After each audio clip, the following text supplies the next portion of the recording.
மீனுக்குள்ள நெருக்கத்துக்குள்ள இருந்த யோனா செய்த 2 ஜெபம். முதலாவது கர்த்தரை துதித்தார், 2வது தேவனுக்கு பொருத்தனை செய்தார். இன்னைக்கு உங்களுடைய வாழ்க்கையில கூட நெருக்கத்தின் மத்தியில இருக்கலாம், பாடுகளின் மத்தியில இருக்கலாம். நம்மளை குறிச்ச தேவனுடைய நோக்கமே நாம முதலாவது இதை புலம்பாம, கஷ்டங்களை சொல்லி குறை சொல்லாம, முறுமுறுக்காம, ஆண்டவரை சந்தேகப்படாம முதல்ல ரட்சிப்பு அவருடையதுன்னு சொல்லி நம்ம துதிக்கணும். அவரை துதிச்சு ஆராதிச்சு அவருக்கு நம்ம பொருத்தனை செய்து கொள்ளணும். என்ன பொருத்தனை? ஆண்டவரே, நான் உண்மையின்படி, உத்தமத்தின்படி, உம்முடைய வசனத்தின்படி நான் வாழ போகிறேன். இந்த பாவங்களை இனிமேல் நான் செய்ய மாட்டேன். உமக்கு முன்பாக நான் நீதியுள்ள பிள்ளையா, உம்முடைய பிள்ளையா வாழுவேன்னு சொல்லி உங்களை நீங்கள் பொருத்தனை பண்ணி ஒப்பு கொடுக்கும் பொழுது உங்களுடைய நெருக்கம் எவ்வளவு பெருசாவனா இருக்கலாம். ஆனால் வசனம் சொல்லுது, மனம் திரும்புகிற ஒரு பாவியின் நிமித்தம் பரலோக ராஜ்யத்தில் மிகுந்த சந்தோஷம் உண்டாயிருக்கும்.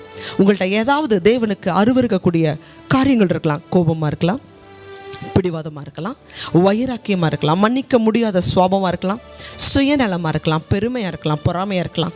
ஏதாவது ஒரு இந்த மாதிரி சுவாபத்தை ஆண்டவர்கிட்ட அறிக்கை செய்யுங்க. இனிமேல் வேண்டாம்ப்பா, இதை நான் பொருத்தனை செய்து விட்டு விடுகிறேன். யோனா செய்தது போல் நான் இனிமேல் உத்தமமாக வாழ்வேன், உங்கள் பிள்ளையாக வாழ்வேன்னு சொல்லி ஒப்பு கொடுங்க. அன்னைக்கு தேவன் இந்த யோனாவை கொண்டே 1,20,000 பேரை ரட்சிப்புக்குள்ளே நடத்தினார். வேத ஆராய்ச்சியாளர்கள் சொல்கிறாங்க, அந்த எழுப்புதலின் மூலம் 100 ஆண்டுகள் அந்த பரிசுத்தம் அந்த தேசத்தில் இருந்துச்சா.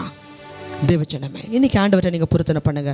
நான் சுவிசேஷத்தை அறிவிக்கிறேன், உமக்கு ஊழியம் செய்கிறேன், பொருத்தனை செய்யுங்க. எவ்வளோ நெருக்கத்தில் இருந்தாலும் சரி, இந்த துதியையும் இந்த பொருத்தனையை தேவன் அதிகமாய் விரும்புகிறபடினால் எல்லா நெருக்கங்களில் இருந்தும் தேவன் உங்களை அதிசீக்கிரமாய் விடுவிப்பார்.